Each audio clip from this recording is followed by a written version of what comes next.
time for the final word in sports all across the state. You're listening to Sports Talk with your hosts, Bill Kornbluth, Will Pelagic, and the Professor Tom Hayes. You've been waiting all day, so join the show now by calling 800-956-7266. I'm just more disappointed for him because I know he wanted to continue his senior year, especially after a little bit of a subpar junior year. He wanted to take this team to the tournament and see how we did. And I think that was, that's been his goal the whole year. And you can tell from day one, ever since he's kind of been our leader, that's the way he's talked. Why do we have to go from me saying that Chris had a freshman moment? I didn't think that was a negative thing on Chris, to all of a sudden creating an opinion that I'm not a player's coach. I'm like, Jesus, Lord have mercy. Low snap to Bortles, backs up, pressured by Harrison. Bortles runs up and throws deep downfield, and the throw is knocked away by Gilmore. Stephon Gilmore leaving his feet, reaching out with his right hand, and swatting down a pass intended for D.D. Westbrook. Jeffrey in motion to the right, pulls back, he looks, he fires, and it is caught deep in the end zone by Jeffrey. Touchdown! His second of the game.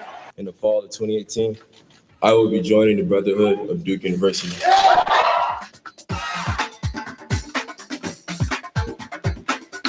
And what a weekend it was. Oh, my goodness. Welcome into Sports Talk, South Carolina Radio Network. We really need about 5 hours tonight to cover it all with everything that went down this weekend. I mean, I was thinking, what was your big moment of the weekend? What's the big memory? Was it the Williamson announcement? Was it the Grantham injury? Was it USC fighting hard, having a great atmosphere and a really good game against Tennessee, but falling short? Was it Clemson overcoming the Grantham injury and going on and beating Notre Dame to stay in the hunt in the ACC race? Was it the two championship games in the NFL, the two conference championship games? So many things to talk about from over the weekend. I guess it's the Williamson thing. If you were to poll everybody, that really is got everybody still talking today around the water cooler, because you never discount Duke when it comes to a recruiting battle. But considering all the pundits, for the most part, had him going to Clemson, it was shocking. It was absolutely shocking. I had to do a double take. I'm at the USC game. It had just ended, and one of my fellow media guys was following it on Twitter when the tweet came out that it's Duke. I mean, I said, somebody's pulling your leg. That's how surprised I was. And sure enough, Coach K got it done, and he gets the gem of this particular basketball era in South Carolina. So I was at the SO Club after the Clemson game. I went there on a hunch just to kind of see, figure one way or the other that's going to be great video and a great reaction shot, Clemson fans cheering, or if somehow what we didn't expect to happen going in happens, the reaction could be just as visceral and viral. The more I thought about this on Friday, I thought that it was just still going to be very, very hard for him to turn down one of these blue blood that's going after him, whether it was Duke, North Carolina, or Kansas, or even Kentucky, who was in there also. But so much of the talk going in was about Clemson, and I had to kind of figure out, whether this was coming from Clemson people, whether it was people in the know, or if it was all a smokescreen. And one of the people who was at the SO Club asked me, well, what do you think? And I said to myself, to be honest, all the talk going in has been Clemson, but I don't think either way, no matter what happens, I don't think you're going to be surprised. Because, and I say this, I kind of hedged it by this way, because he said, I don't think you would have been surprised if he picked Clemson, but I also don't think you would have been surprised if he spurned Clemson for one of the Blue Bloods. I would have been totally shocked if he picked South Carolina. I would have been probably just as shocked if he picked Kansas. I wasn't going to be shocked if he picked North Carolina or Duke, especially after hearing the way he spoke about Duke in his succeeding comments. I don't necessarily fault him for doing that, but the one thing I will say is this, from a standpoint of Clemson, I don't know how far ahead they were. If you go by what Lee Anderson said in the aftermath, he said that Clemson lost a big lead. But in my mind, at the end of the day, this is more about Duke and the rich getting richer in college basketball than it is about saying things negative about Clemson or South Carolina. I thought the whole thing was And you guys know every night I said Duke because I had the feeling. But I thought we also saw a kid who tried to do the impossible, appease the in-state schools that I'm really, truly paying attention to you. But you knew in the back of your mind, if the kid had Duke in the front of his mind for all these years, it was going to be Duke. It was, and he should have. If I was him, I'd have gone ahead and said Duke a month ago or during the summer. And that's not what it doesn't work that way. But my point was, I don't think it was the attention as much as he was trying to satisfy the people in this state that he's truly paying attention to the programs with every intention to putting that big D on his head Saturday night. But you know what? I compliment him and his stepfather and his mother for doing that. Give the in-state schools their shot. You know, he took visits to both. He didn't take officials, but he went to both on multiple occasions. Living in the state, he knows everything about them. So he gave them a fair look. But at the end of the day, my feeling is he wants to go, if you're a one-and-done kind of player, you're going to want to go where you got a chance to get the ring almost guaranteed. And by that, I mean guaranteed to be in the NCAA tournament, okay? That's a given. Mm-hmm. But also a chance to get into the second weekend, a chance to get to the Final Four. You go to Clemson, you go to South Carolina, there is that possibility either of those schools would get you to the NCAA tournament next season. How far would you go? That's anybody's bet. Who would have thought South Carolina would have made it to the Final Four last year? So, but I just think that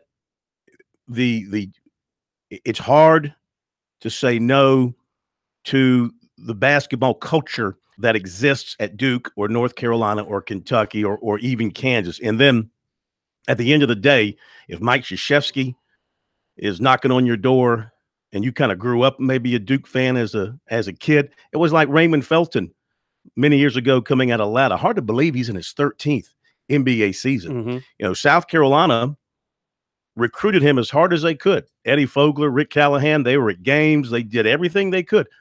But the kid grew up with a Michael Jordan poster in his bedroom. Right. And when he got the opportunity to go there, it was too great to turn away. And I think that to these pure basketball players like this, the guys who are the creme de la creme, you know, they see the atmosphere at Duke where November games are sold out and the student body is crazy no matter who you're playing. It's just a different atmosphere. Now, the atmosphere, we had a combined 27,000 fans attending games at USC and Clemson on Saturday, 18 in Columbia, 9 at Clemson. You can't fill it. You can't put another person in those buildings. It was a great atmosphere. They turned away people at Clemson. Yeah. And South Carolina had a long line of students trying to get in, the whole deal. Great atmosphere for basketball. And for the players who visited, like Malcolm Wilson at Clemson and DJ Burns at South Carolina on Saturday, that's going to help those schools with those particular players. But when guys come in November and they see half empty arenas in Columbia and Clemson, and then go to Duke or go to Kansas and it's filled up for every game, and the atmosphere where basketball is king, it's hard to win those recruiting battles against those kind of players. And the other thing, too, and this could speak more of why he didn't pick Clemson more than South Carolina, but if he would have picked Clemson, the microscope would only have just been starting on him. The microscope would have only gotten more intense and more of the focus would have been on him and whether or not he could carry the program and resuscitate the program and be that guy for that program. You go to Duke, you're just another McDonald's All-American to play at Duke. You can very much disappear with basically 4 of the top 10 guys in the country who are there with you.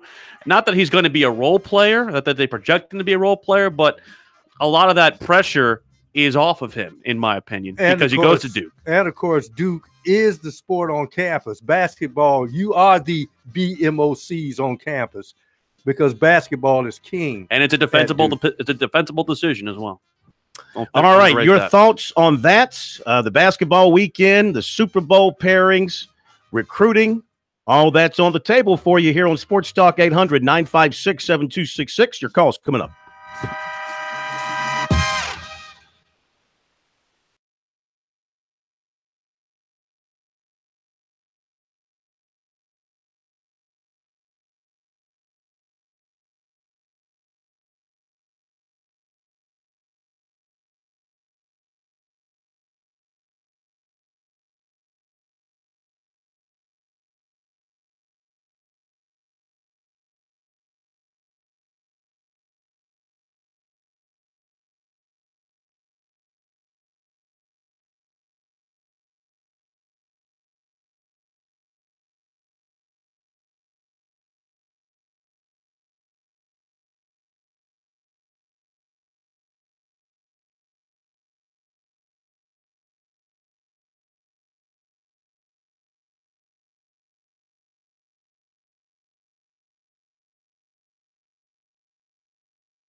This is the place to talk Tigers, Gamecocks, and more. Sports talk across the state on the South Carolina Radio Network.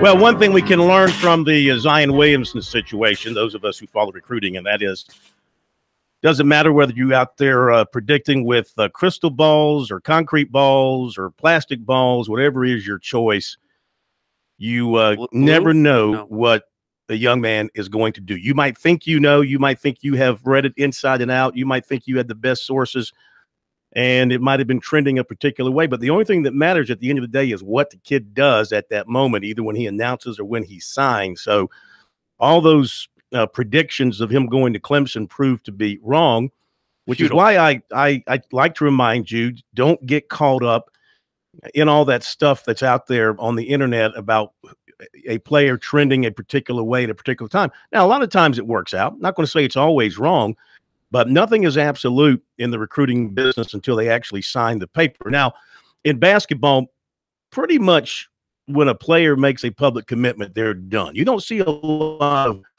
recruiting continuing. For example, I don't believe that, Brownell or Martin or anybody else will continue to try to recruit Zion. Right. They seem to respect a kid's decision more in basketball than they do in football. Plus football just opens the floodgates. Plus, your energy should be turned toward the next guy you can get. But my goal in life, Will, is this. When I'm right, not to give people that I told you so look, but as soon as my phone rang after the announcement, a friend called, my first thing was, what'd I tell you? Did you pick Duke? What did I try to tell you? He said, have we got audio proof of that? Video proof of that? Every night we talked about him, I said, I still feel Duke. Why do I feel this? Because he kept saying it. I don't like people that brag about their accomplishments. Oh, well, excuse me, the pot calling the kettle black. Well, you don't hear me bragging. Well, next time I'll let other people brag. Next time you hold a razor to your face, look at that person and tell them, don't do that again. Here's what I'll say. I would love to know where all those people were getting their information, because it seems to me like that was intonations that were coming from the Clemson staff. They must have been given some sort of assurance that they were in good shape. Now, whether or not something happened last week, we'll never know the way that it actually was going leading up to the fact. But it always depends on where you're getting your information. And like we said, he had shut out basically everybody. Been talking to him for a period of time. And like we said, leading up to it, nobody really knows until the man makes his decision and makes it public. Well, the kid never said anything publicly about a favorite. Exactly. He never did. And nothing was ever written on the record with him about a favorite. There was a lot of assumptions being made, presumptions being made. As it turned out, he fooled everybody except the pro. Now, it's hard to fool the pro. Okay? But he fooled everybody but the pro. Couple of quick notes, then your phone calls, 800-956-7266. Clemson football program rocked today by the announcement that Tucker Israel is transferring. Rocked. So the Tigers have lost a second quest. No knock on Tucker, but, we hardly knew you. They still have 4 scholarship quarterbacks left. Yeah, they got plenty. They'll have a quarterback out there. Shane Beamer is leaving Georgia to go to Oklahoma to be assistant head coach for the offense. He'll be involved in preparing the weekly offensive game plan. So good move for him as he moves on up the ladder. State newspaper reports that Blythewood High School is going to hire Jason Seidel from North Carolina's Hickory Ridge High School to be its new head football coach. Crescent High School has hired from T.L. Hanna Sheldon Evans as its new head football coach. He replaces Jeff Murdoch in December. And the new AP basketball poll, number 18, number 6 in the RPI, I do believe. Correct. Villanova, Virginia, Purdue, Puke, and Kansas. Just another reason to call Duke Puke. Every year they give us another reason to hate him. I still give Clemson a shot to play Duke because they get him at home. And what does Duke not do, Corn? They don't play no defense. Michigan State, West Virginia, Xavier, Cincinnati, and the Tar Heels at number 10. Man, all over. Kind of in a feisty mood. Florida at number 20. So Clemson's playing number 2 tomorrow night, and USC is playing at number 20 on Wednesday night. Should be fun. And we'll hear from their head coaches, USC and Clemson's head.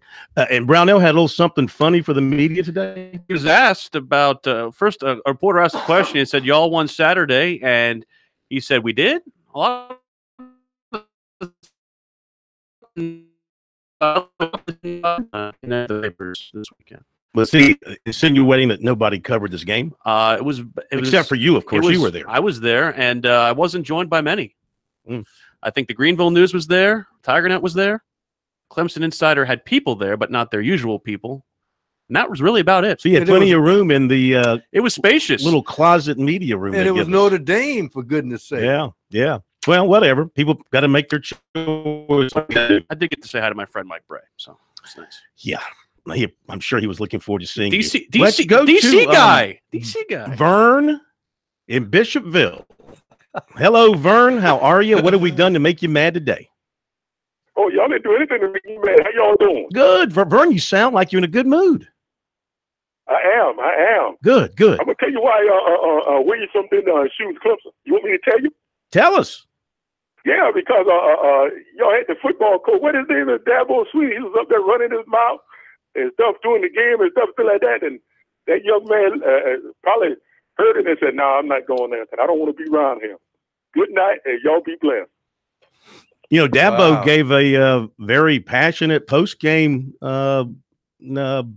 not lecture, but speech to the Clemson basketball team after they beat Notre Dame. That was after his halftime missive that he gave to the Clemson congregation. It sounded like a missive. Unfortunately for ESPN, it was during the time he was on that Grantham got hurt, right as they were talking to Dabo. Right, and basically, they had forgotten about the game, and they're talking to Dabo, which is part of the problem with Clemson and South Carolina. I mean, the football presence is so strong that the ESPN announcers and Vitale, I mean, they'd rather spend time talking with Sweeney up at Clemson about all the new buildings and the national championship and the 3 years in the playoffs than pay attention to a huge basketball game in the ACC. Then a key player goes down injured, and it's like, Grantham's over there hurt. We better take a look at that. I feel terrible for that kid. Oh, yes, terrible. Yes. Terrible. Because he was actually playing well.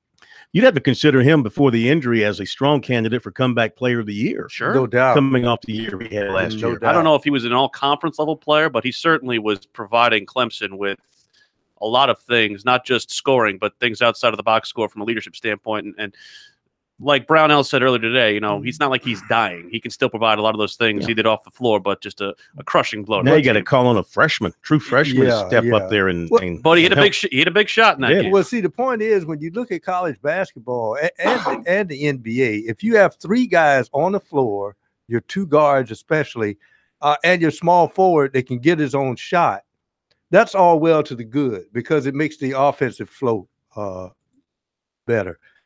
It'll be hard pressed to see where Clemson turns now, whether they go to a three-guard offense with two post players or find another post player. Let's go to James in Rock Hill. Next up on Sports Talk. Hello, James. How we doing tonight, guys? We're good, sir. How are you? All right. I just want to say something about the story of all stories in Zion. Will said something earlier about how he thought that if he'd have gone to Clemson that he'd be under a microscope. I kind of tend to disagree with that because the class that Duke has coming in, anything less than a national championship is going to be a failure. And I feel like Duke fans, as passionate as they are about basketball, are probably a little bit more nitpicky about things. I felt like, you know, if he'd have come to Clemson, he'd have been a god. It didn't matter if he scored 2 points or 50 points. He'd been loved, and he would have been the best that we had. But it kind of blew my mind. Obviously, everybody other than Professor knew, but I really felt like he wasn't going to go to Clemson, but I never really felt like he was going to go to Duke. And the other thing I want to say is that I think he's going to struggle a little bit. And what I'm told, he wants to play out wide. He wants to play the 4, which I think that'll be very hard for him, considering he does not have the best shot in the world. He's a dunker. He can go inside, and I don't think he's big enough to play the 5. I think he's going to struggle a little bit. He's got the intangibles that you can't teach, and I think that he's going to be an unbelievable talent. All right, we got to run. Thank you very much. Be right back.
We out.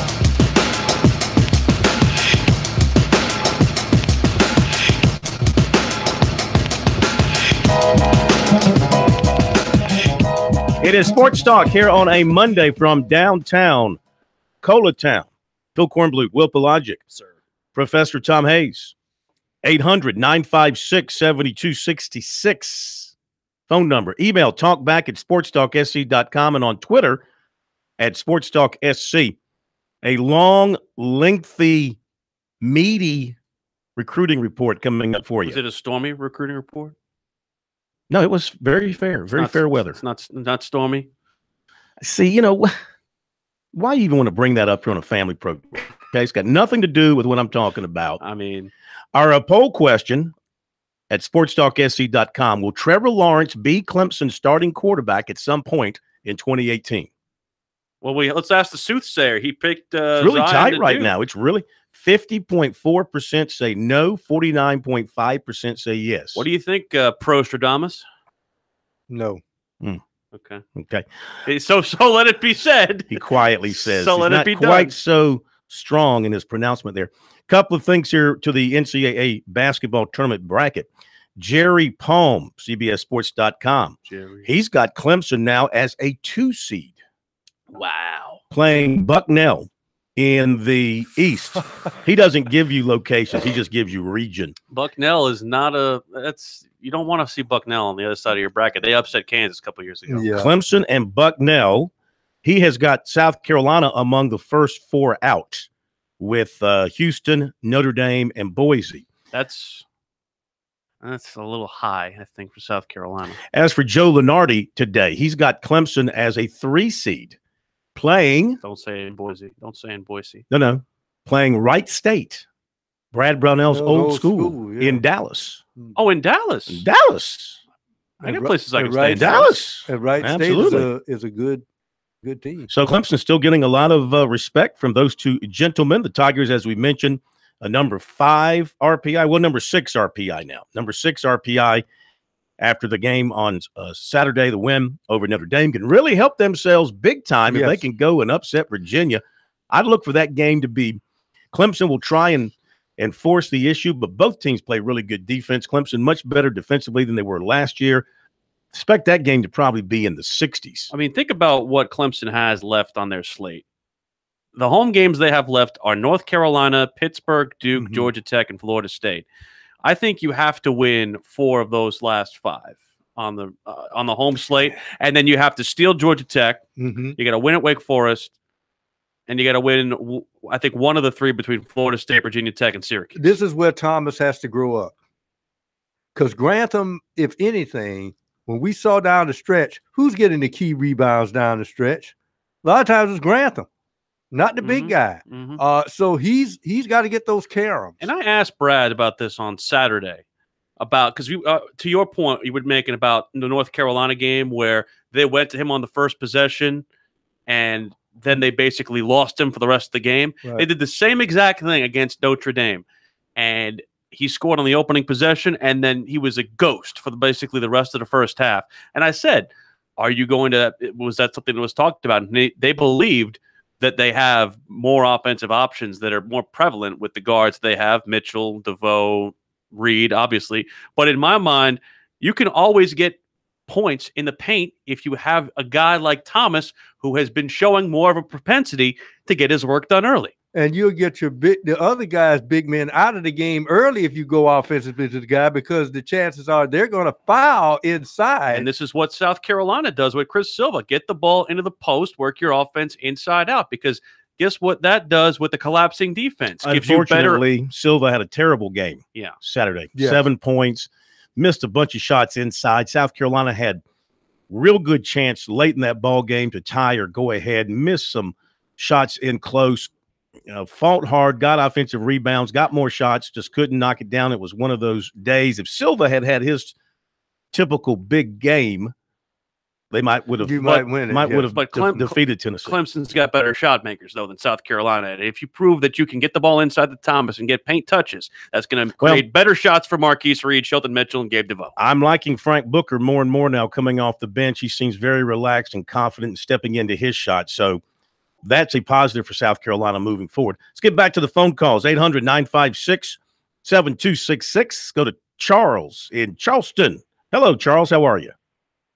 How you guys doing? Good. Good. I just want to say that, Zion made the best decision for himself. I was thinking about what Pro or Will just mentioned earlier. If he goes to South Carolina or Clemson, you have to be the man. But if he goes to Duke or Kentucky or North Carolina, he's just one of, another McDonald's All-American. So, to me, wanting to be the man is just something that, some guys just don't have. Like, for example, like Kobe. Kobe wanted to be the man. I mean, LeBron, Kyrie Irving, guys like that, they're just a different makeup. They want the spotlight, and obviously Michael Jordan. They want the spotlight. They want to be the man. And for me, if I'm an NBA GM and I'm looking for a guy who has that mentality, who wants to be the man, who wants to put it on his shoulders and take the team. But like I said, he made the best decision for him, and I just wish him the best. And I'll just take your comments off here. All right, thank you very much. Well, I mean, again, there's one thing about being the man. Yeah, you can go to Clemson or South Carolina and be the man and average 25 points per game if you're capable, 8 or 9 rebounds per game if you're capable, and have everything built around you. Though I think at his size, it's not like he's a 7-foot center who can go in and dominate a basketball game. He's a 6'6" swing forward, small forward. Is he good enough to play outside? Or is he more of a power forward playing down low? Is he strong enough to play inside against bigger players and get his shots? We don't know yet because, frankly, the competition he's faced in his high school career has been paltry. His AAU competition, better, of course, playing at a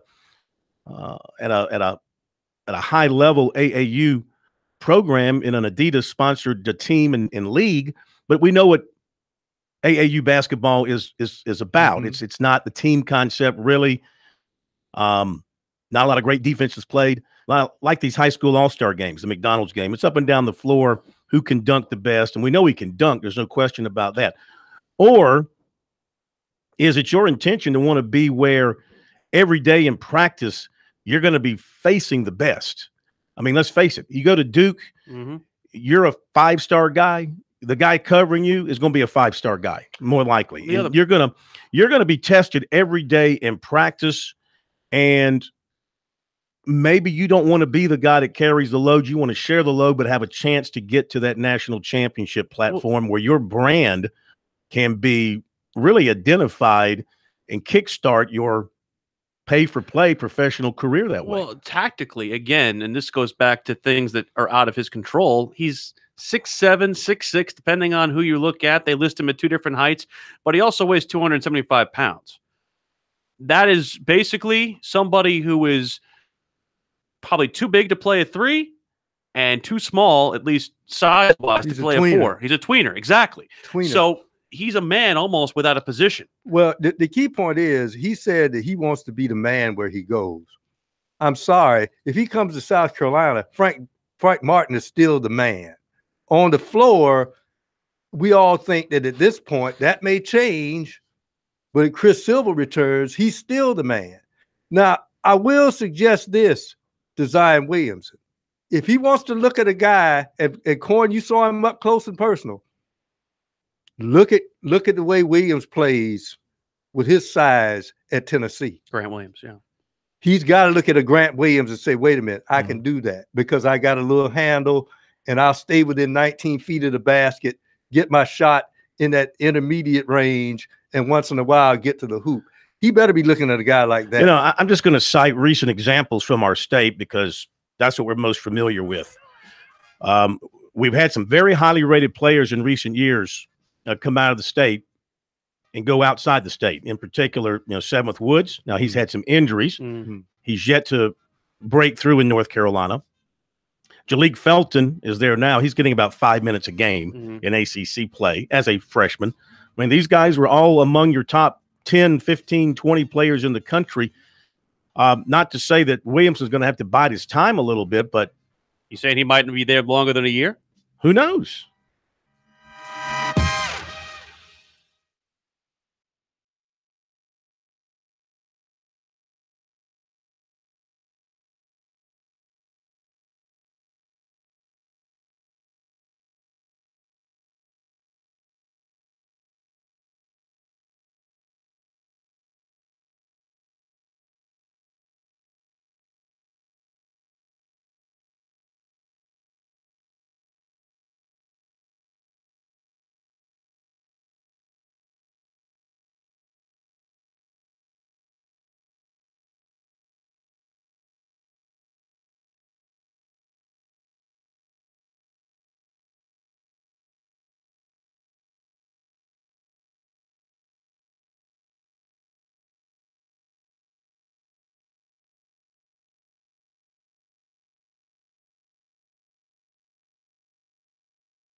Now back to Sports Talk, South Carolina's most listened to sports talk show for more than 30 years.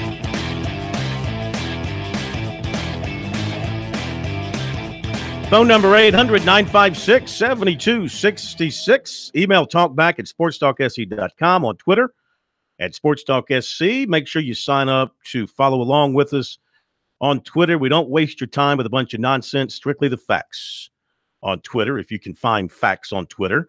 We don't participate in what I like to call the Twitter sewer. We stay above the fray, give you what we know, and those facts, share an opinion from time to time. Those facts are not alternative facts either, for that matter. Check out foundersfcu.com and learn how they can assist you in all of your financial needs. Recruiting is coming up in the next hour. Might take an hour to get through it all. A lot of things going on from over the weekend, so stay tuned for that. Do I have enough time to go get a beer? Or two. Okay. Also, remember, if you lose us over the airways for whatever reason, you can stay with us on our website, on your smartphone, by going to our YouTube channel, Sports Talk SC, at YouTube, or the TuneIn app, our Columbia affiliate in particular, but we have several affiliates on the YouTube app, but our Columbia affiliate, the Point Radio, they're with us every night. They don't preempt us. You can always find us there. So you don't have to lose us if you don't want to lose us. Now, back to your calls. It's Don in Fort Mill. Up next? No. Danny in Florence. Danny in Florence is up next. Hello, Danny. Hey, Phil, I just want to make a comment about the Zion Williams issue. Yeah. Now, it was something that I saw a while back that he had said that I think was very telling. Now, as a Duke fan, I'm glad he's coming to Duke. But he said, and I happen to think it'd be kind of stupid with what he had available to him to go to a school in South Carolina that was recruiting him. But he did say, I read, he said he wanted to go to a place where they had a coach that could really coach him. Well, I mean, I think any of those schools, each one has an excellent head coach. Okay. Yeah, I hear you laughing. So I guess Frank Martin did not outcoach Krzyzewski back in March of 2017. That's just one game. Huh? That's one game. Well, you know what? If you died today, South Carolina would have beaten your beloved Blue Devils the last time they played. Now, am I correct about that? First time in 47 years. So it's the most recent. What?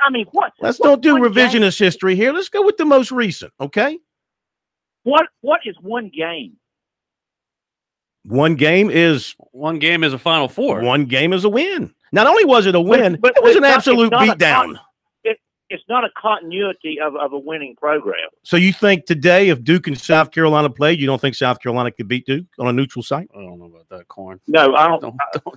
Greenville's not. Greenville's not neutral.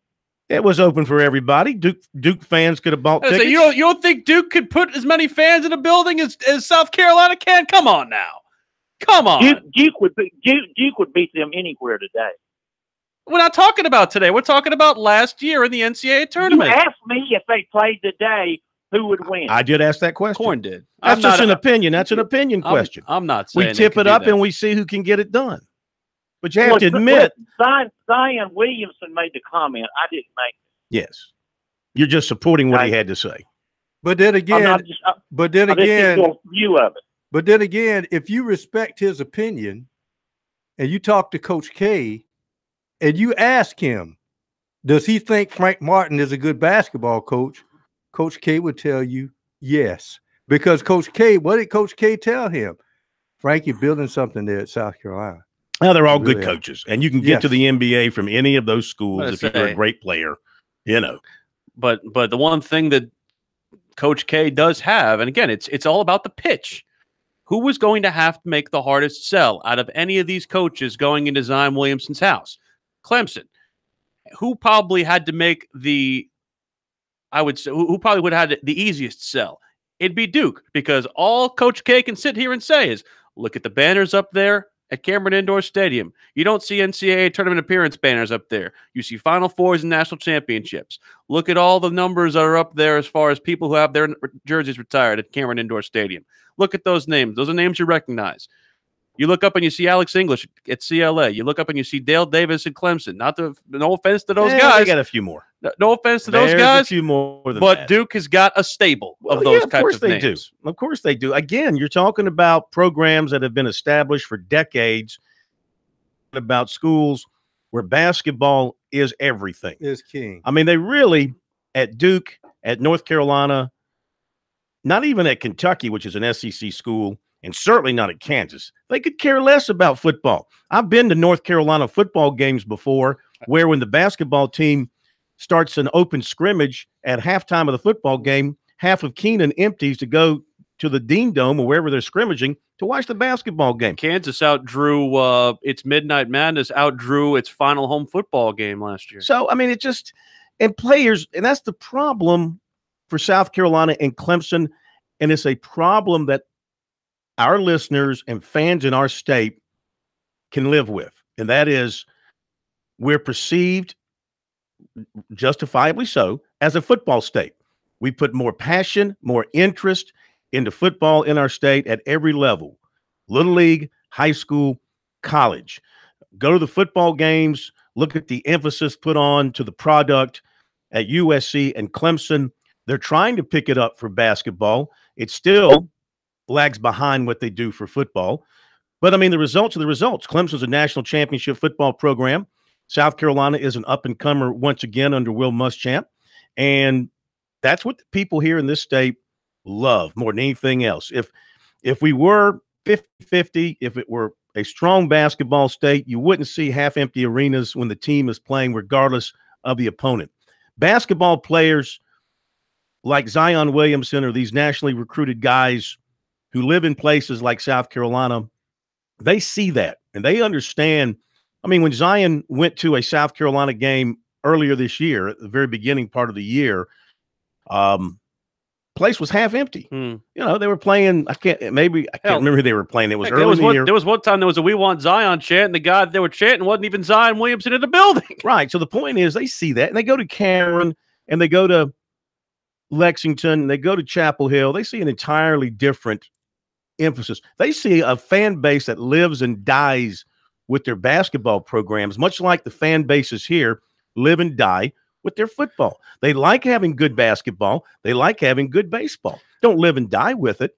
Live and die with football. Let's jump back on the phones before we hit the top of the hour. Don in Fort Mill. Welcome in, sir. How are you? Yes, I was just hearing y'all's conversation. I was talking about Carolina basketball, which I watched Tennessee. They a good basketball team. They're young, but I think they just need one more good player to go somewhere, more than where they're going right now. I don't think they're going to be to the NCAA this year. I tell you what, I like the way South Carolina is playing right now. I know they lost to Tennessee at home, and that's a painful loss because that's the kind of game when you have 18,000, and it was truly 18,000. There's no fudging on that number. Place was filled to capacity, and the fans were into it. That would have been a nice reward for the hometown fans to get them a win like that. The team is playing hard, number one.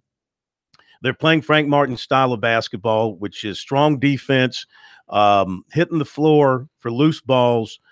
They're not very pretty on offense right now. As you mentioned earlier, they could stand another outside shooter or two. I think Booker's giving them that kind of lift coming off the bench.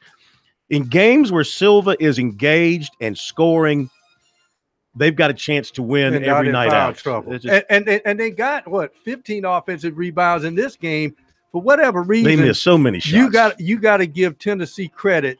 They hit their shots because they hit over 50% for the second half. Yeah. And so that was the key. South Carolina missed 10 free throws. Guess what? They lost by 7. They out-rebounded them on the offensive end 14-6. Yes. Tennessee still had more second-chance points than they did. And the problem with South Carolina the rest of the year is their schedule. Yes, they have opportunities where they can win at home, but they're against some very, very, very tough teams. All right, top of the hour break is coming up. Rest up. We got recruiting, long-winded variety coming up after the break. More of your phone calls. Plus, we'll hear from Martin and Brownell from today. That's coming up here on Sports Talk.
2 of Sports Talk up next with your hosts Phil Kornbluth, Will Pelagic, and the Professor Tom Hayes. Don't leave us hanging. Join the show, 800-956-7266. One ACC game underway tonight. Up in Blacksburg, Virginia Tech up early on North Carolina, 5-4. Welcome back into Sports Talk, 800-956-7266. We promise you recruiting. It's coming up shortly, but folks have been waiting on the phone line with your phone calls using his Dick Tracy phone from North Charleston. What up, Glenn? Not much, but I was wondering, have y'all guys heard about what baseball's going to be up to next month? Because it's shortly South Carolina baseball be coming around the corner too at Clemson. So I was wondering if y'all heard any news regarding that. I know y'all on basketball, but I'm already excited about baseball season. We'll get our first chance to kind of check out the South Carolina baseball team on Thursday, Corn, because they have their media day before the season starts. But that should be taking center stage rather soon. But we are still heavy in basketball coverage. Absolutely. Yeah, practice begins on Friday across the country. They got a scrimmage on Sunday, I believe, for them. I don't know what Clemson hasn't posted their schedule as of yet. Yeah, it's going to be interesting what Kingston does, taking over the USC program. Monty Lee can get Clemson to that next level that he's not been able to get him past the regional round into a super regional. And how is Chad Holbrook going to do in his new situation down at the College of Charleston? And, of course, Coastal Carolina, Gary Gilmore looking to be healthier this year and kind of have a bounce back year after their national championship campaign. I'm just looking forward to seeing beer at Clemson. Really? You didn't get that one right off the bat? Honestly, you made that joke at least 3 or 4 times with Seth Beer. Did I look like I was dumbfounded? Well, you didn't Brian, respond. Did I look like I was dumbfounded? Thank you, Brian. Well, it was interesting. His first year, you got your gun with you, by the way, Brian? He was have it handy. He was unstoppable. The second year, you could say he was drunk on success. No, they tried to pitch, but he was good. Holy cow! Finding his pitch, Corn, because he didn't see many of them his second year. You could say that talent is not wasted. He saw one in Greenville he liked. Talent's not wasted. Changed an entire season for some people. Quickly, back to the phones. Alan in Spartanburg. Welcome in. How are you? Hey guys, thanks for taking the call. Yeah. You know where Zion's brother goes to school at, right? Duke? No, I don't know. Clemson. No, he goes to Clemson. And Really? It took some recalculation of a GPA to kind of get him in there, if you know what I mean. And Clemson did that, and I think they're doing it because they're nice guys. But, Clemson hadn't talked to this kid in about 2 weeks prior to what was going on Saturday night. And, another thing is Zion was asked, a couple of weeks ago, somebody that's one of his mentors basically said, hey, because Zion's mom's a school teacher. And education is very important to her and him. And they asked him, what degree, what name do you want on your diploma? And he said Duke. Mm-hmm. Now that factored into a lot of the business decision, but I think, that goes without saying it. I know it sounds incredible that somebody would actually pick us because of the education value, but that was one of the things that he considered. But, I thought it was interesting that Clemson probably thought they had this in the bag because of what they did for his brother. And trying to find out, it wasn't. Right. So, you know this for fact about the brother? Sure. Yeah. Sure. Well, so you're trying to say that Clemson basically celebrated a little bit too early before getting to the end zone? Speculate. What I'm going to say is, things happened and his brother got into Clemson. Of course, the thing is, you talk about him going to Duke and getting a Duke degree and all that kind of stuff. But, I mean, if he's planning on being a one-and-done kid, it might be if that works out for him and he has a that doesn't mean he can't go back. No, but it'll be 10 or 15 years down the road. Again, that's very important to him and his mother. I understand that. I understand that. Sure. That's just some of the background that is going on with that. So I don't want to begrudge. But anyway, I don't want to begrudge a man for what he does with his, whether he goes and gets a degree or not or what. But I will just say this: there are millions of reasons why he went to Duke, and I'm not talking about tangible reasons. I'm talking about the kind that you can count in your bank account. Yeah, but that's stupid. He can. You're saying you can't get to the NBA and make tons of money from Clemson or South Carolina? I didn't say that. Well, you just said millions of reasons. He's got millions of reasons to go to either one of the in-state schools. I'm saying, as far as a pro career is concerned, the Duke puts you on a map. It wouldn't matter where he played. Yeah, it wouldn't. I mean, he's going to. He could have gone to Wofford and been great. Consider that. And go to the NBA. I mean, come on. If you're a player, they're going to take you from anywhere. Where did frickin' Curry? Well, that's a good example. Davidson. I was actually thinking about Chicago Bull rebounder Dennis Rodman. Southeast Oklahoma State. Yeah, I mean, come on. There's examples of that throughout the NBA of guys who came out of nowhere and become great players. I almost worked at that school. Sure you did. Thank you, Alan. Get the gun. Good Lord. All I'm saying is he went to the place. Is there a word for this kind of mental state that we have to deal with here? Is there a word that goes with that? Nuisance. I'm not a nuisance. Your hero said that, not me. I didn't. My hero, the pro. No. Well, all I'm saying is it goes back to what we said before. It is a defensible decision, and it offers him, I would say, the clearest road. There's not necessarily an unclear road that comes from Clemson to the NBA or South Carolina to the NBA, but Duke offers the spot that is the clearest road without the most roadblocks. I couldn't disagree more. You're insinuating that NBA scouts don't know where South Carolina or Clemson are? I'm not saying they don't. I'm just saying more of them go to Duke games. Well, because they got more players. That's because they got a roster full of NBA prospects. South Carolina may have one every 3 or 4 years. Clemson may have one every 3 or 4 years. So the Tigers have been on a little bit of a run here with Deron Blossom game. Playing at Duke gives him the best opportunity to stand out among like-skilled players like him. Playing with Marquise Reed and Shelton Mitchell is nice, but when you can play with Marvin Bagley and other guys, what's that? Being picked by the NBA. How do you explain Deron Blossom game being picked by the NBA? Those are very nice players. We're talking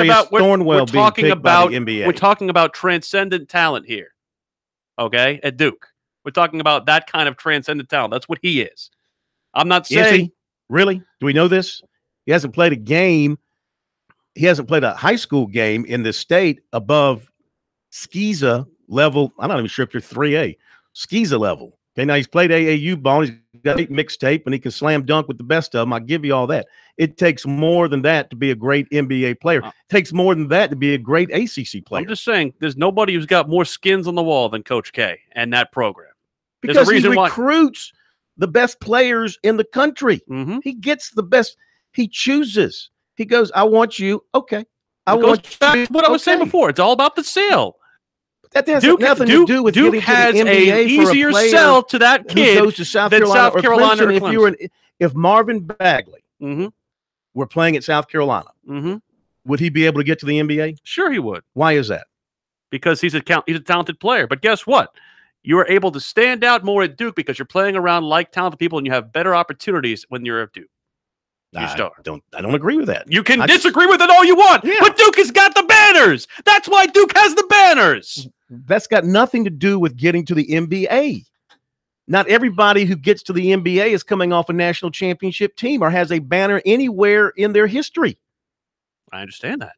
So it doesn't make any sense what you're saying. But I'm just saying that is what the sale is to Williamson. He could take it or leave it. And guess what? He bought the lunch. The other sale is the fact that if he went to South Carolina and Clemson, watch the media go to those programs that are not historically big basketball programs, and who would have brought him there? He and he alone. That makes you stand out. All right, going to come back with the recruiting report. North Carolina up on Virginia Tech, 19-14. Don't go away.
Sports Talk is the sports talk show of Main Street, South Carolina. From the coast to the mountains, we cover it all.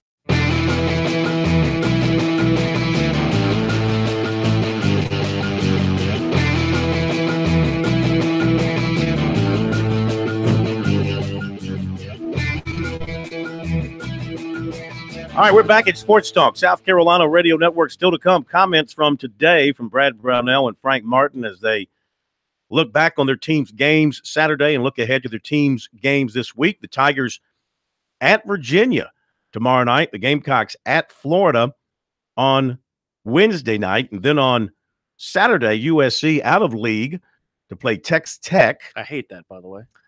Yeah, it doesn't make a lot of sense to me, this SEC Big 12. Was it called the Challenge? Or? SEC Big 12 Challenge. Yeah. They're Of trying to course do the now- same thing off the ACC Big 10 Challenge, but Right. doing it in the middle of the conference season, I don't like. Texas Tech having a pretty good year. They got some good wins. Yes. And Clemson back in action again on Sunday at Georgia Tech. So a couple of road games for the Tigers this week. 800-956-7266. Let's give you recruiting from a busy weekend of recruiting. First of all, 2018 linebacker Jalen Moody of Conway made an official visit to Ole Miss over the weekend. Ole Miss head coach Matt Luke was expected in today for an in-home visit. Moody has also been to Georgia State and is scheduled to visit Arkansas this weekend, East Carolina the following weekend. Arkansas defensive coordinator John Chavis scouted him last week at a basketball game. He heard from USC in the past, but not recently. His grades and test scores have improved in recent weeks, and that's why he's now getting the interest from these major programs. 2019 offensive lineman Ja'Kay Moore of Nokesville, Virginia, told Rivals USC, Penn State, and Virginia Tech are standing out the most to him right now. He plans to take an official visit to USC April 27th. I'm not going to like this. I am not going to like springtime stinking official visits. I mean, seriously. I'm not going to like it. Again, I find this all very disingenuous that Mr. Recruiting hates that recruiting just got longer. USC offered 2020 offensive lineman Isaiah Walker of Miami and 2019 offensive lineman Mark Fox Jr. of Miami. Offensive lineman Jackson Lampley of Nashville identified USC, Tennessee, Auburn, Wisconsin, and Penn State as schools sticking out to him more than any others to 24/7 Sports. He has visited Tennessee and plans to visit USC and Auburn soon. USC coaches were at Carrollton High School in Georgia today that included Will Muschamp. USC has offered 2020 linebacker Kevin Swint, who's at Carrollton. Defensive back Dayon, well, this could be Day One, DAE''ONE. Would you pronounce that Day One? Dayon. Deani. Either Dayon or Dayon. Kind of like Day One. I think it's Deani. What do you say, Brian? You got a pick on that? Dayani? DAE''ONE. Dayon. Dayon Wilkins of Bailey, North Carolina, and athlete Travis Blackshear of Savannah, both committed to Furman. Greenwood wide receiver Sam Pinckney committed to Georgia State. 2019 receiver Jamario Holly of Northwestern visited USC Saturday. Gamecocks appear to be in good shape with him. He said he's feeling very good about them. Went down there and they showed love. He said, I was fitting in. It felt like a second home. 2019 linebacker Jalen Scott of Shelby, North Carolina was at Clemson Saturday. And he said that they just talked about everything they have to offer and building more relationships with the team and coaches. He is going to visit North Carolina this coming weekend. Defensive back Tansy Richardson of South Aiken played last season at Fort Scott Junior College in Kansas. He committed to Kansas State in December, still has another year to spend in junior college. He's had some recent contact from USC's Travaris Robinson. He said he's also hearing from Tennessee, Florida, and Toledo. Clemson target defensive back Tyon Palmer of Lawrenceville, Georgia, was offered by Alabama. Basketball. We'll be mixing in some basketball and football here as we move forward. 2019 6'9" DJ Burns of York Prep made an unofficial visit to USC for the Tennessee game. Clemson offered tight end Jackson Lowe of Cartersville, Georgia. Of course, he's a teammate of Trevor Lawrence. Clemson also offered wide receiver Jalen Lay of Riverdale, Georgia. USC basketball target 6'4" TJ Moss of Findlay Prep in Nevada was offered by his hometown Memphis Tigers. Offensive lineman Riley Simons of Buford, Georgia, was at USC Saturday, as was defensive end Curtis Fan of Twin Cities, Georgia. At Clemson on Saturday, offensive lineman Keandre Jones of Hogansville, Georgia. Receiver DeMarco Helms of Hyattsville, Georgia. Defensive back Sheridan Jones of Virginia Beach, Virginia. Offensive lineman Cameron McCray of Berkeley. Linebacker Trey Wilkins of Stone Mountain, Georgia. Linebacker Brandon Smith of Louisa, Virginia. Offensive lineman Harry Miller of Buford, Georgia. USC offered running back Taj Gary of Atlanta. Yes, sir. Go ahead. Did I say something funny? No, I'm just reading our Twitter account. Go ahead. Well, you should be paying attention to what I'm doing here. I can read it on the website. Can we focus? Sure. Florence native defensive end Dorian Gerald took an official visit to Texas A&M over the weekend. Wide receiver Jalen McCullough of Powder Springs, Georgia, has USC on his short list, along with Ohio State, Florida State, Alabama, Auburn, Georgia, and Tennessee. Defensive back Bryce Thompson, a USC commitment, was scheduled for an official visit to Marshall over the weekend per Gamecock Central. Seen no confirmation that he took the visit, but apparently it was scheduled. And people might be wondering about that. Keep in mind that Marshall is one place at the Division I level where they have programs for non-qualifiers or guys who need academic help to get to the Division I major level. And so that's why sometimes players who are in that situation will take a visit to Marshall. Auburn was in today to see offensive lineman Richard Gurridge of Tampa. He visited Ole Miss over the weekend. He has also visited Clemson. He's not set on a visit this weekend. Could be Florida, could be Auburn. USC and Clemson target. Quarterback Sam Howell, Monroe, North Carolina, was offered by Virginia Tech. He was at Clemson Saturday. USC target. Quarterback Eric Schrader was offered by West Virginia. He was at USC on Saturday, continues to hold the Gamecocks high up on his list. He said it was a fun experience hanging around with the players and the coaches and talking more with the new quarterback coach Werner and talking more with Muschamp. Really likes Muschamp and Werner. Impressed with both, impressed with what they have told him about what they're going to do with the offense. Arkansas also offered him a Sunday night. So he plans to visit Arkansas, West Virginia, and Mississippi State, going to Mississippi State on February 17th. So he will return to USC for some spring practices, not naming a favorite at this point. Lower Richland defensive end Antonio Anderson made official visits to Charleston Southern and to South Carolina State. 2019 point guard Ashley Williamson of Spring Valley committed to the Clemson women. See, Clemson did land a Williamson. Just not the one they really wanted. Not the first person to make that joke this week.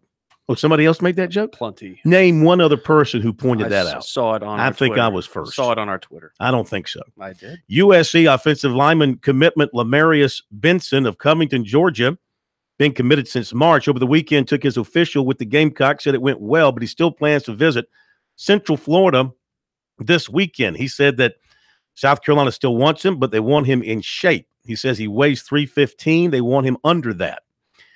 He said they like his power, but he needs to get skinnier.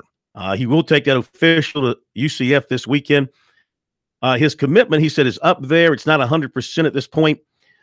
He said on a scale of 10, about an 8 that he'll sign with the Gamecocks in February. Wolford has had his in-home visit with him. Muschamp has not said when he's coming in.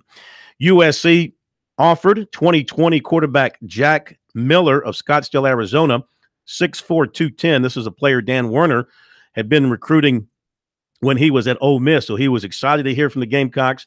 Plans to come in for a visit this summer. He's known Werner since he was in the 8th grade. Arizona, Arizona State, UCLA, Florida State, Ohio State among his other offers.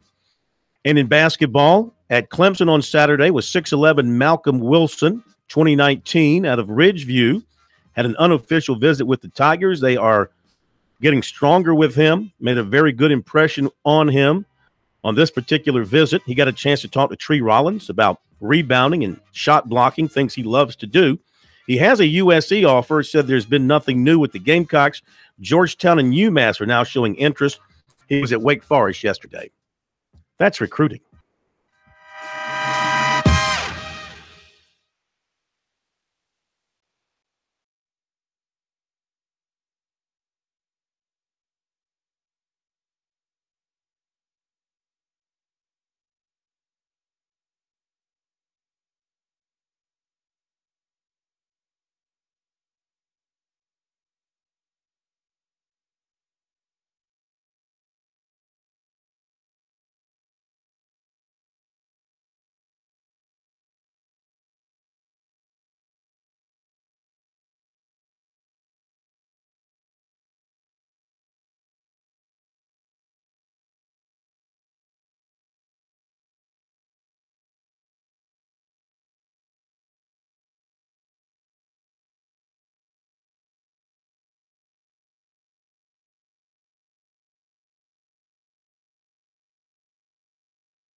Don't forget to check out our recruiting on a regular basis, hourly, daily, weekly, monthly, in between our hate mail, annually, on our website, SportsTalkSC.com. On Twitter, use the hashtag STRecruiting, takes you to all of our information in the recruiting world. It's our pleasure de jour to bring it to you.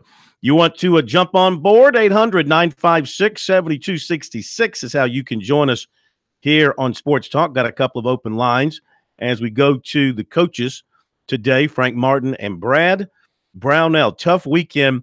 On the one hand, for Brownell, you got a great win over Notre Dame. You win the game. Now you lose one of your star players during the game. You probably knew, and after watching the replay, the way he came down on the knee wasn't good. They had to sense early on that it wasn't good. But then you're still celebrating a great win. In the back of your mind, as far as you know, you're getting Zion Williamson.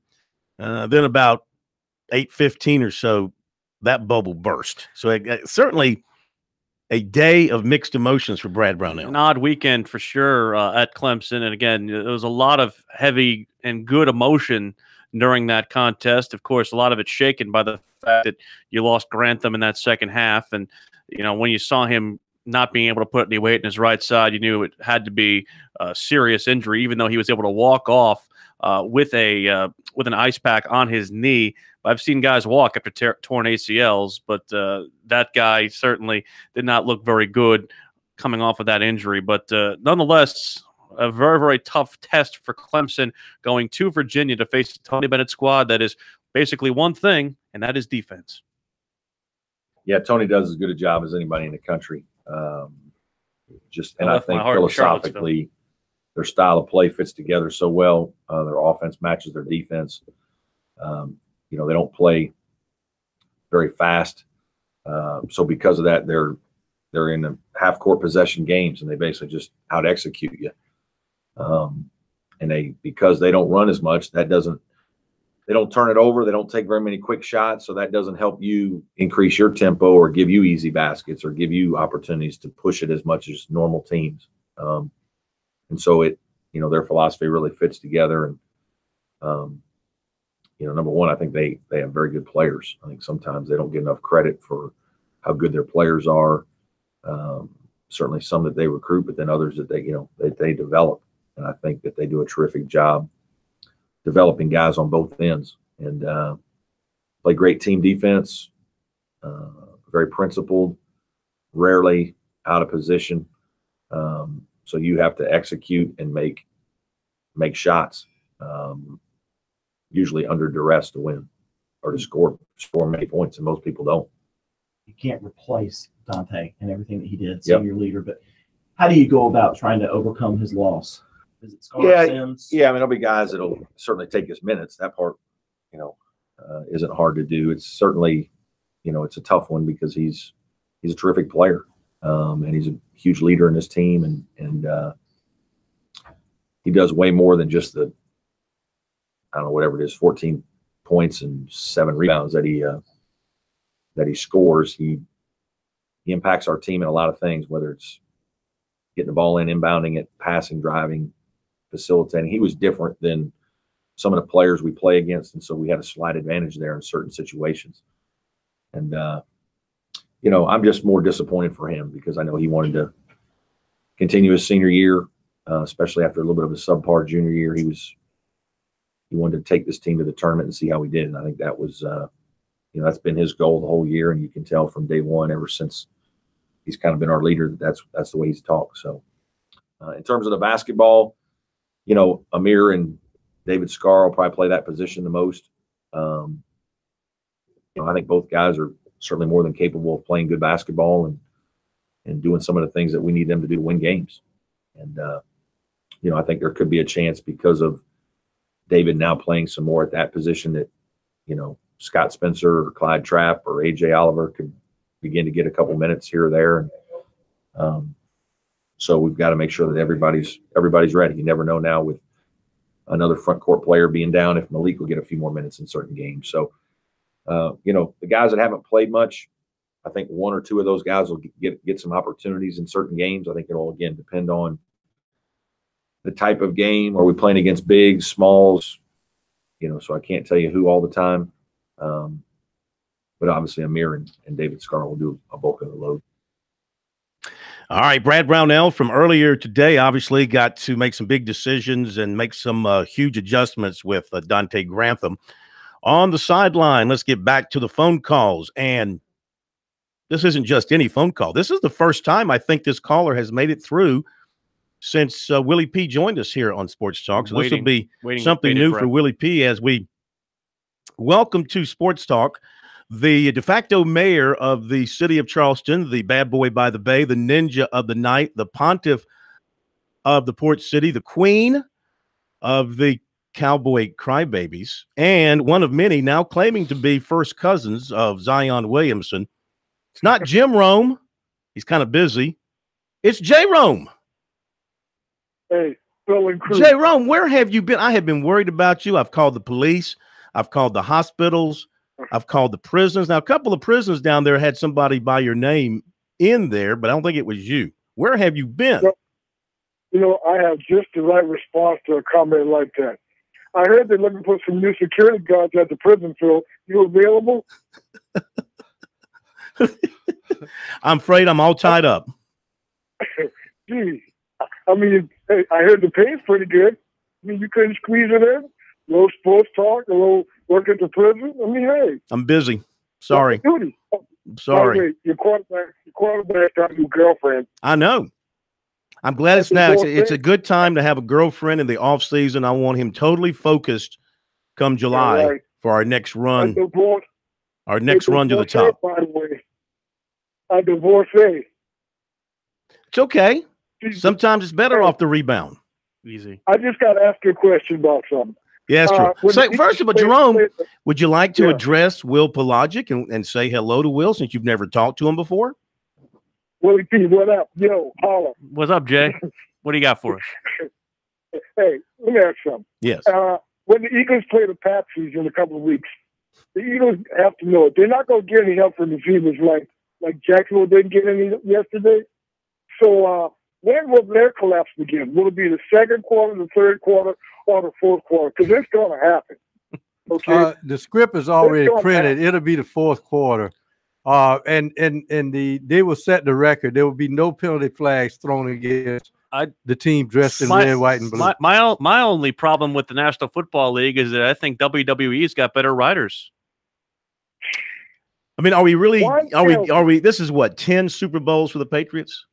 This will be the 10th. Are we? Are we like really tired of the Patriots and Brady, or do we just admire greatness and celebrate greatness? I mean, I know there's conspiracy theories out there, and they're getting all this help and stuff. But I mean, come on, man, they always find a way. The great teams find a way. One penalty flag the whole game. Maybe they didn't break any rules. Inadvertent whistle when a guy picks up a fumble is on his way to the end zone. I hope they win because I'm hoping that they just go out on top eventually.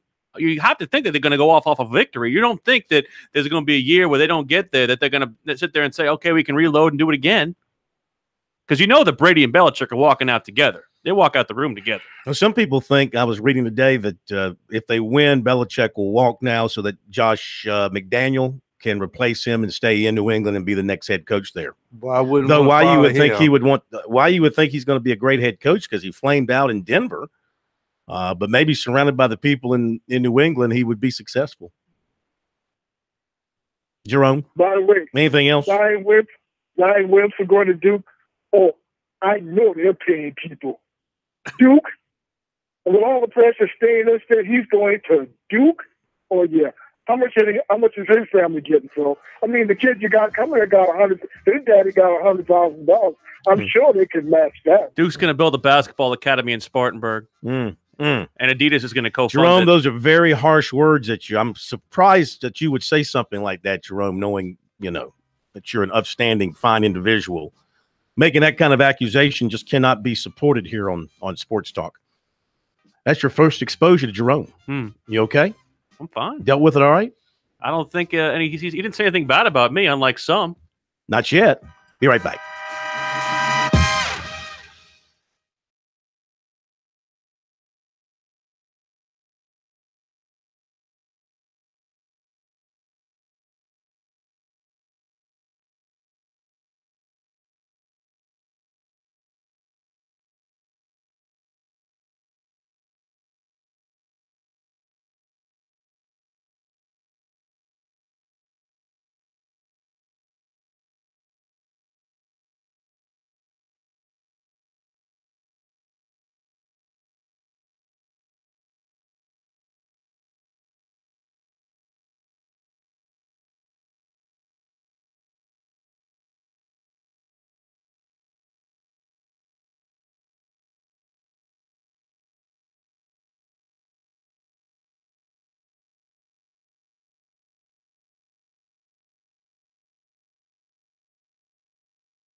These guys, they never sleep. Check them out on the web at SportsTalkSC.com. Now, more of Sports Talk on the South Carolina Radio Network.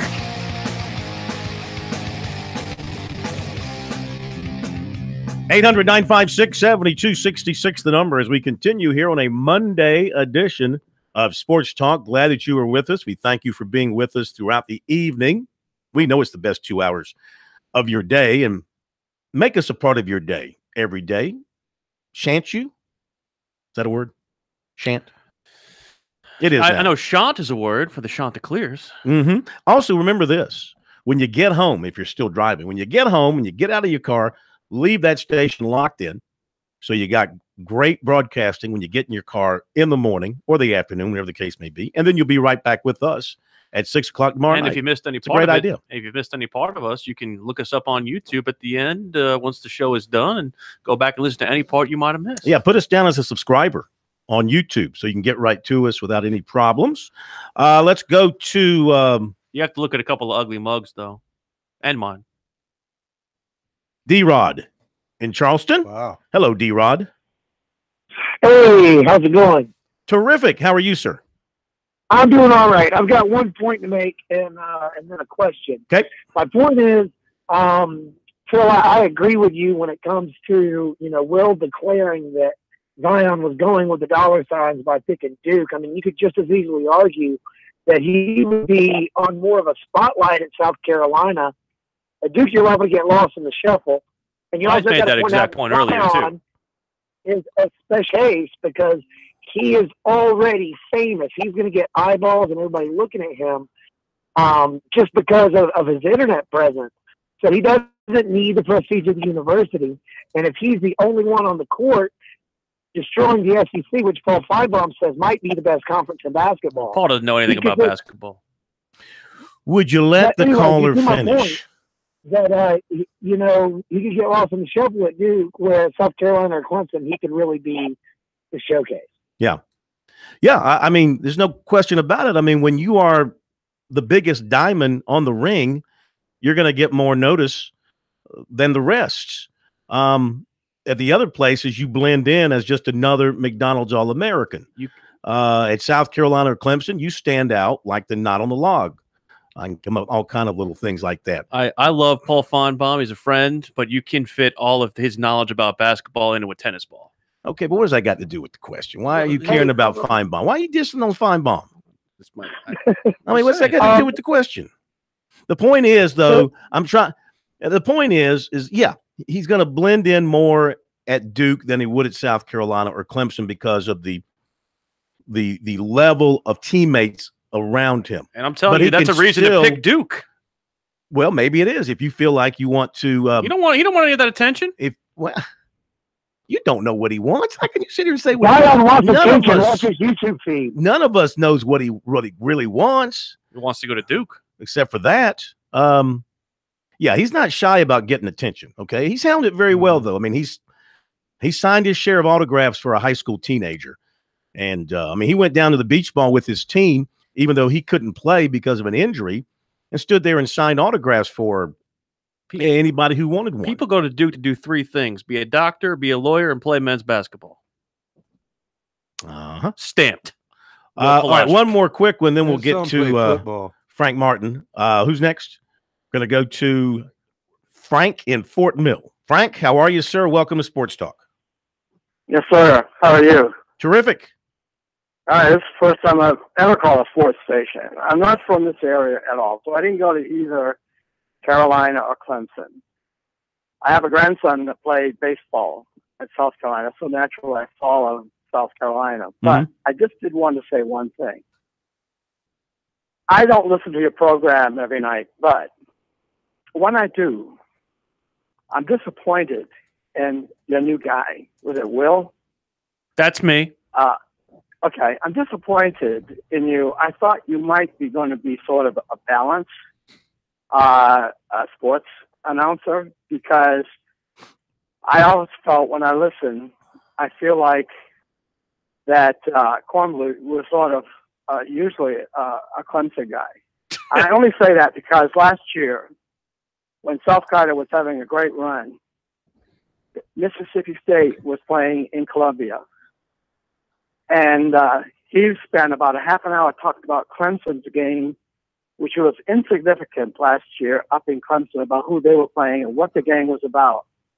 And yet Mississippi State and South Carolina were playing in Columbia, which was a big thing. But I won't go into any more detail about that. I just want to say tonight, when it was brought up by Kornblut that South Carolina had 18,000 fans and they were still waiting outside to get in students, you came back and said, well, there were 9,000 in Clemson. When one guy came on the line talking about somewhere from around Charleston, I think, mentioned how excited about the baseball season coming up. And it was talked about South Carolina. I talked about South Carolina. Wait a minute. And you came back and said, yes, but I can't wait to see that player up in Clemson, the baseball player. Because I like his name. Every time that someone comes on and says something about Carolina football, baseball, basketball, you come back. So I know you're sort of a Clemson homer. I'm a homer. I'd been to Clemson University before this year. How am I a Clemson homer? But you've fallen in love with them, obviously, because you come back and come back and talk about that. I love what's interesting. I love what's interesting. And guess what? Yeah. Clemson is more interesting right now because Clemson has a lot to talk about that's positive.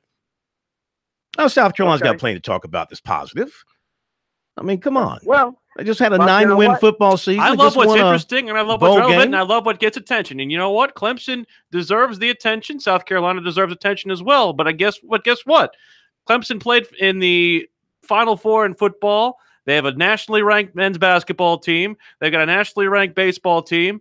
And South Carolina, while they have a fantastic women's basketball team, and they had a New Year's Day bowl game on the football side, right now, there's not much outside of that that's positive other than a basketball team that's rebuilding.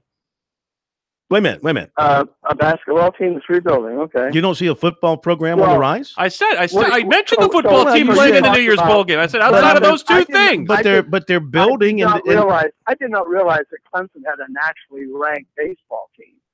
Preseason, yeah. South Carolina has had a lot more success in later years with baseball. Yeah, they have a first-year head coach right now. You know what? If you feel that way, you probably, because you do more, you follow more Clemson.